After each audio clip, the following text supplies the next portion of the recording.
ഞാൻ Maimoona Tasni, finance secretary ആണ്. ഞാൻ ആർട്സ് ക്ലബിന്റെ ഇനാഗ്രേഷന് വേണ്ടിയിട്ട് നമ്മുടെ സ്വന്തം ജോമോളിനെയാണ് വിളിച്ചിട്ടുള്ളത്. നമുക്ക് ജോമോളോട് കുറച്ച് കാര്യങ്ങൾ ചോദിക്കാം. ഓക്കെ, ജോമോൾ, ഈ ബുക്ക് ഇറക്കുന്നത് കേട്ടല്ലോ, ബുക്കിന്റെ പേരെന്താ? പുസ്തകത്തിന്റെ പേര് മുഖംമൂടി എന്നാണ്. ഒരു കഥാസമാഹാരമാണ്. അതിലൊരു കഥ നമ്മൾ പബ്ലിഷ് ചെയ്തിട്ടുണ്ട്. ഇനി അടുത്തത് 16-ാം തീയതി, ഈ നവംബർ 16-ന് ഹൃദയമേ നീ അറിയുക എന്ന് പറഞ്ഞിട്ടൊരു കവിതാ സമാഹാരം കൂടി ഇറക്കിയിട്ടുണ്ട്. പിന്നെ അടുത്ത ജൂലൈയിൽ വേറൊരു കഥാസമാഹാരം, ചെറുകഥാ സമാഹാരവും വരും. ആദ്യം മുതലേ ഈ കഥയെഴുത്തിനോട് ഇഷ്ടമുള്ള ആളായിരുന്നു? ഞാൻ ആദ്യം മുതലൊന്നും എഴുതിയിട്ടുണ്ടായിരുന്നില്ല. ഞാൻ ആദ്യമായിട്ട് കഥ എഴുതുന്നത് എനിക്ക് തോന്നുന്നു ഞാൻ +1 പഠിക്കുമ്പോൾ സ്കൂളിൽ വെച്ചിട്ടാണ് ഞാൻ എഴുതുന്നത്. അത് കഴിഞ്ഞ് പിന്നെ ഉപജില്ലയ്ക്ക് പോയി, അവിടെയും അതേപോലെ കാര്യങ്ങൾ എഴുതി. പിന്നെ അവിടെ നിന്നാണ് ഞാൻ കഥ എഴുതാൻ വേണ്ടി തുടങ്ങിയത്. മുന്നേ ഞാൻ അത്യാവശ്യം കാര്യങ്ങളൊക്കെ എഴുതുമായിരുന്നു, ഉപന്യാസം, ചെറിയ കവിതകളൊക്കെ എഴുതുമായിരുന്നു. പക്ഷേ പിന്നീട് ഞാൻ ഇവിടെ നിന്ന് ബാംഗ്ലൂരിലേക്ക് മൈഗ്രേറ്റ് ചെയ്തു പഠിക്കാൻ വേണ്ടിയിട്ട്. അവിടെ നിന്നാണ് ഞാൻ കൂടുതലായിട്ട് എഴുത്തിലേക്ക് വന്നത്. ആദ്യം ഇങ്ങനെ കഥ, കവിത അങ്ങനെയൊക്കെ എഴുതാനുള്ള കഴിവുണ്ടായിരുന്നോ? കഴിവെടുക്കാണോ ചെയ്തത്? കഴിവുണ്ടോന്ന് ചോദിച്ചാല് കഴിവ് ചിലപ്പോൾ എൻ്റെ ഉള്ളിൽ ഉറങ്ങി കിടന്നിട്ടുണ്ടാവും ഞാൻ വിശ്വസിക്കുന്നത്. കാരണം നമ്മളിങ്ങനെ പഠിച്ചു വരുമ്പോഴാണല്ലോ നമുക്ക് ഓരോ കാര്യങ്ങൾ, ഇപ്പോൾ നമുക്ക് തന്നെ കഴിവുകളുണ്ടെന്ന് നമ്മൾ മനസ്സിലാക്കുന്നത്. അങ്ങനെ കുറച്ചൊക്കെ എഴുതി നമ്മുടെ വായനയിലൂടെ നമുക്ക് നമ്മുടെ കഴിവുകളില്ലെങ്കിൽ പോലും ഉണ്ടാക്കിയെടുക്കാൻ കഴിയും. ഈ പുള്ളിക്കാരൻ സ്റ്റാറാന്നുള്ള സിനിമയിൽ മമ്മൂട്ടി പറയുന്നുണ്ട്, 2 വരി വായിച്ചാൽ ഭാവന ഉണ്ടാവും. അപ്പൊ പേടി ചോദിക്കുന്നുണ്ടെങ്കിൽ 2 വരി വായിച്ചാൽ ഭാവന ഉണ്ടാവും. എല്ലാ ആൾക്കാരിലും ഒരു കഴിവ് ഇറങ്ങി കിടക്കുന്നുണ്ട്. 2 വരി വായിച്ചാൽ ചിലപ്പോൾ അത് എഴുതാനുള്ള ഒരാളാണെങ്കിൽ അത് ഉറപ്പായിട്ടും പുറത്തോട്ട് വരും എന്നാണ് ഞാൻ വിശ്വസിക്കുന്നത്. അതുപോലെ അങ്ങനെ പുറത്തോട്ട് വന്നു.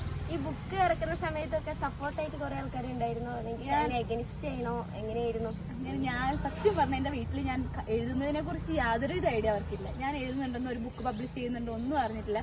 ഞാൻ നാട്ടിൽ നിന്ന് നേരെ ഡയറക്റ്റ് തൃശ്ശൂർ പോയി പബ്ലിക്കേഷൻ കഴിഞ്ഞ് തിരിച്ച് വീട്ടിൽ മീൻസ് ഹോസ്റ്റലിൽ പോയി. അങ്ങനെ പിന്നെ ഞാൻ അടുത്ത ലീവിന് വന്നപ്പോഴാണ് പറഞ്ഞത് ഞാൻ ഇങ്ങനെ ബുക്ക് പബ്ലിഷ് ചെയ്തിട്ടുണ്ട്, ഇങ്ങനെയാണ് ഞാൻ എഴുതും. പക്ഷെ അങ്ങനെ എന്റെ വീട്ടിലിങ്ങനെ ഭയങ്കര അങ്ങോട്ട് സപ്പോർട്ട് ചെയ്യുന്ന ആൾക്കാരല്ല. ഈ സപ്പോർട്ട് ഉണ്ട്, അവർ ഒന്നും പറയാറില്ല, എന്റെ ഇഷ്ടം എന്നുള്ള രീതിയിലാണ്. അപ്പൊ അങ്ങനെ കുറച്ച് എഴുതി കഴിഞ്ഞപ്പോൾ പിന്നെ ഇപ്പൊ എല്ലാവരും നല്ല സപ്പോർട്ടാണ്. പിന്നെ ആദ്യത്തെ ബുക്ക് പബ്ലിഷ് ചെയ്ത് കഴിഞ്ഞപ്പോൾ നമുക്ക് സോഷ്യൽ മീഡിയയിൽ തന്നെ കൂടുതൽ കണക്ഷൻസ് കിട്ടി തുടങ്ങി. അങ്ങനെ കോൺടാക്ട്സ് ഒക്കെ യൂസ് ചെയ്തിട്ടാണ് നമ്മൾ എഴുതിയിട്ടുള്ളത്, ബുക്ക് പബ്ലിഷ് ചെയ്തത്.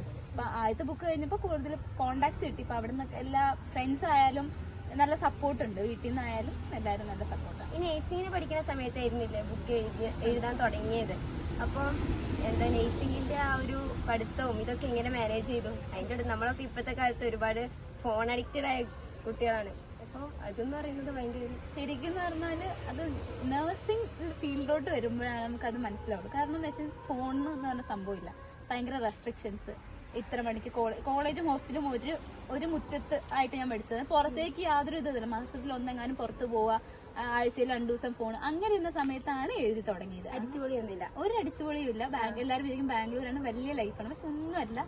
ബാംഗ്ലൂർ എന്ന് പറഞ്ഞാൽ ഒന്നുമല്ല, ഔട്ട്സ്കേർട്സ് ഓഫ് ബാംഗ്ലൂരാണ് ഓൾറെഡി ഞാൻ പഠിച്ചത്. പിന്നെ വലിയ ഈ അടിച്ചുപൊളി ആഘോഷമാണ്. നഴ്സിംഗ് ജീവിതം എന്ന് പറഞ്ഞാൽ ഏത് നേരം പഠിപ്പായിരിക്കും. പിന്നെ പഠിച്ചു കഴിയുമ്പോൾ ഉറങ്ങാൻ തോന്നും.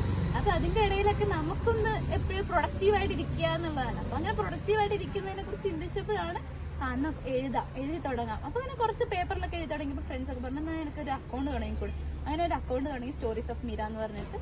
അപ്പൊ അതിൽ എഴുതി തുടങ്ങി കഴിഞ്ഞപ്പോൾ നല്ല സപ്പോർട്ട് കിട്ടി. അങ്ങനെയാണ് പിന്നെ ഇതിലേക്ക് വന്നത്. ഫസ്റ്റ് ബുക്ക് ഇറങ്ങിയപ്പം എങ്ങനെ ഉണ്ടായിരുന്ന ഒരു എക്സ്പീരിയൻസ്? എനിക്ക് ഫസ്റ്റ് ഭയങ്കര സന്തോഷമായിരുന്നു. അത് ശരിക്കും പറഞ്ഞാല് നമ്മൾ വിചാരിക്കുന്നില്ല, നമ്മളൊരു വളരെ ഉൾഗ്രാമത്തിൽ നിന്ന് ജനിച്ച് വളർന്ന് അങ്ങനെ സർക്കാർ സ്കൂളുകളിൽ പഠിച്ച് പുറത്തേക്ക് നമ്മൾ ഞാൻ ഒരിക്കലും ഒരു നഴ്സ് ആവത്തില്ല, ഒരു ടീച്ചർ ആവത്തില്ല എന്ന് പറഞ്ഞിട്ട് അവസാനം ഒന്നെങ്കിലും ഒരു നഴ്സ് അല്ലെങ്കിൽ നഴ്സിംഗ് ട്യൂട്ടർ എന്നുള്ള രീതിയിലേക്ക് ഞാൻ പഠിച്ചു വന്നപ്പോഴും ഞാൻ വിചാരിച്ചിട്ടില്ല എനിക്ക് ഇങ്ങനെ ഒരു ബുക്ക് പബ്ലിഷ് ചെയ്യാൻ പറ്റുമെന്നോ അല്ലെങ്കിൽ അങ്ങനെ എന്തെങ്കിലും വരുമെന്നോ. പക്ഷെ എന്തായാലും ഇങ്ങനെ വന്നതിൽ എനിക്ക് വളരെയധികം സന്തോഷമുണ്ട്. അപ്പൊ ഞങ്ങളുടെ കോളേജിലേക്ക് ആർട്സ് ക്ലബ് ഇനാഗ്രേഷൻ വന്നത് ഒരുപാട് സന്തോഷം. ഇനിയും ഒരുപാട് ജോമോൾക്ക് ഇനിയും ഒരുപാട് എന്താ പറയാ ബുക്കുകൾ എഴുതാൻ കഴിയട്ടെ, ഒരുപാട് പേര് വായിക്കട്ടെ, നല്ല ഫേമസ് ആവട്ടെ, ചെയ്യുന്ന ജോലിയിൽ ആത്മാർത്ഥതയോടെ ചെയ്യുക.